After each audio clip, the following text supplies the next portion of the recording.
يا بابا بقول لك ايه، سامعني؟ معقول. طب بقول لك انا على السكه كده اتجوزت عرفي، فاهمني؟ وبتاع دوت ابو اخوه عرف وبتاع وعامل حوار وعايز يكلمك، هو معايا دلوقتي. فايه؟ هو مين ده؟ اهو معاك اهو. دوني. الو. يا حبيبي. اسم حضرتك ايه معلش؟ عبده زيحو. اسمه ايه؟ اسم حضرتك ايه معلش؟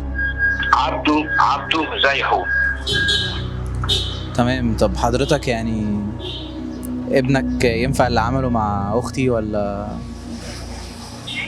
يعني انت رايك ايه؟ ينفع يضحك عليها ويتجوزها عرفي؟ هو ضحك عليا وجوز عرفي؟ اه. هي قالت لك كده؟ اه. طب خلاص يبقى سيبها تكلمني عشان اتاكد ان كان هو اللي ضحك عليا ولا اللي ضحكت عليه. مش فاهم ايه. هو جوزك انت عرفي؟ طيب عامة انت واخد الموضوع هزار واحنا هنعمل مشكلة كبيرة قوي. لا والله. لا انت ابنك مش هيمشي عامة. مش هيمشي. انا افتكرت ان انا هكلم حد يعني يعرف يلمه، اه بس شكل الموضوع مش حلو يعني. لا والله. محدش قال لك انك حلو؟ امسك بقى ابنك، بس هو مش هيمشي عامة. طب بقول لك يا بابا، هو دلوقتي جايب ناس ومعاه ناس وحوار، والفكره انا مش فاهم فين المشكله ان انا اتجوزت اخت عرفي يعني. انا مش فاهم يعني. جواز؟ وانا بقول لك جواز بالظبط، مش جواز. انا مش فاهم انت فين مشكلتك. هو فاهم. ايه؟ جايب لي بقى ناس وبتاع وايه، وقال لك ايه؟ يجي نكتب له عليها رسم. خليه يجي نكتب له عليها رسمي. يجي هنا ونكتب له عليها رسم. طب هو مش عايزني، هو مش عايز ان انا اتجوزها، فاهمني؟ ازاي بقى؟ يعني لو حد يكره ولا انا عايز اتجوزها. الشرع يعني. طب بقول لك ايه، انا مش عايز الصراحه اتجوزها، انت فاهم بقى؟ بقول لك عرفي، انت فاهم انا اتجوزتها ليه؟ طب انت ما اتجوزتها عرفي ليه بقى لما انت مش عايز تتجوزها؟ لا ما فيش الكلام ده معايا، طالما اتجوزتها يبقى تتجوزها. اه. هو انا ما انا بقول لك ما بحبهاش، ما انت فاهم، انا نتشت عايز اجري. انت السجن دي مش معايا. انا عندي زي ما انت في قابلت بس هنا بنات برضه. لا. طب انا دلوقتي اقول لهم ايه؟ هو دلوقتي هو اخوها نفسه مش راضي، انا اخوها معايا ومش راضي ان انا امشي. ايوه يعني هو مش عايز جواز شرعي. لا مش عايز شرع، عايز خناقه وعايز حوار. يا سلام عينينا دي يا سلام. بيقول لك عايز فلوس. عايز كام؟ عايز كام؟ ما تاخد تكلم انت. طب خد اهو كده معاك. دول. بص يا عم الحاج، الحوار ده مش هيتلم الا بمليون جنيه تعويض. مليون جنيه تعويض. بص هو من الاخر كده، ابنك مش هيرجع لك، يا اما وهو ماشي دلوقتي هيلبس قضية انت مش متخيلها ومش هيطلع منها. انت حلو. انت جدع. لا بجد الله يخليهم لك بجد. انت حلو. طيب خلاص انا. طب انت دلوقتي معترض على انك جوازها شرعي ليه؟ ايه؟ معترض على انك جوازها شرعي ليه؟ عشان ده ما ينفعش يخش عيلتنا، ما يشرفناش.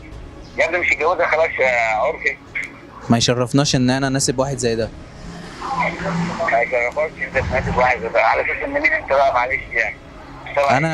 انا اللي انا زي ما انا بقى، اللي انت عايزه كله. انا زي ما انا دي اغنيه دي بتاعت عباس حمود ولا ايه؟ انا زي ما انا دي انا سمعتها قبل كده. بتعرف يا عباس حموده؟ التعويض اللي مطلوب مليون جنيه. امسك ابنك اهو. طب ايه؟ بيقول لك عايز مليون جنيه، تديله مليون؟ دي اللي هو عايزه. بس هو معاه حاجه ياخد فيها؟ الله يخليك يا باشا اتفضل. لو معاه حاجه ياخد فيها اديله اللي هو عايزه.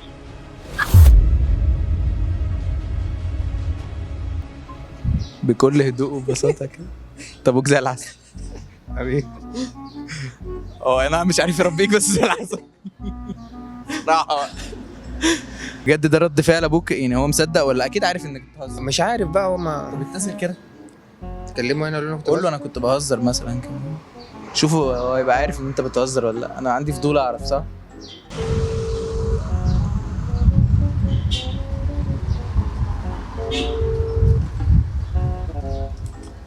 يا بابا بقول لك ايه، الو، ايوه احنا كنا بنهزر معاك، كنا بنصور برنامج بتاع دوت يوتيوب وتيك توك وكده. يا والله. اه واللي كان بيكلمني ده مين ده؟ ده مذيع. انت والله زي العسل يا حاج. الله يبارك لك يا حبيبي. بس ايه الثبات الانفعالي ده يعني ليه؟ لا ما ده انا كده على طول، هو يمكن نادر يقول لك يعني. راجل انت بتكلم راجل مستشار قانوني، يعني هيكلمك ازاي؟ وتقول له قضيه ومش قضيه ودخلت في اقول لك، ملعب. نسيت اقول لك ان هو محامي. طب حتى ما زعقتلوش، ما هزقتوش، ما اتخانقتش معاه؟ لا اصل انا بص اقول لك على حاجه، انا عارفه كويس مش هيعمل حاجه زي كده غلط، مستحيل يعني. اكيد حد بيشتغل او حد عايز يرمي بال عليه، ولما يرمي بال عليه انا اعرف اتصرف معاه. على الطلاق انت راجل زي الفل. حبيبي يا غالي حبيبي. شكرا. وايه يا عبده، ايه يا عبده، ايه؟ مش عارف. هو انت كنت بتقول اسمك ايه؟ عبده زي حب.